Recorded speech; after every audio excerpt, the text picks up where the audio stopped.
மயிலாடுதுறையில் காவிரி ஆற்றின் குறுக்கே 4 ஆண்டுகளுக்கு முன்பு இடிந்து விழுந்த பாலத்தை சீரமைக்க வலியுறுத்தி மூவேந்தர் முன்னேற்றக் கழகம் சார்பில் ஆற்றில் இறங்கி கண்டன ஆர்ப்பாட்டம் நடைபெற்றது. மயிலாடுதுறை திருமஞ்சன வீதியில் காவிரி ஆற்றின் குறுக்கே 1வது வார்டு மற்றும் 8வது வார்டை இணைக்கும் வகையில் போக்குவரத்திற்காக கடந்த 2001ஆம் ஆண்டு சிமெண்ட் நடைபாலம் அமைக்கப்பட்டது. இந்த பாலம் சேதமடைந்து பாலத்தின் மையப்பகுதியின் ஒரு பக்கம் 4 ஆண்டுகளுக்கு முன் இடிந்து விழுந்தது.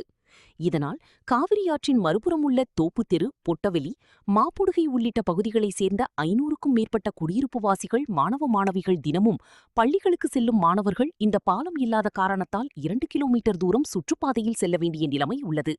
சுற்றுப்பாதையில் உள்ள தீப்பாய்ந்த அம்மன் கோயில் பாலத்தில் இரவு நேரங்களில் மது அருந்துவோர் தொல்லை இருப்பதால் பெண்கள் அவ்வழியே செல்ல அச்சப்பட்டு காவிரி ஆற்றின் உள்ளே தண்ணீர் இல்லாத சமயத்தில் ஆற்றை பயன்படுத்தி சென்று வருகின்றனர்.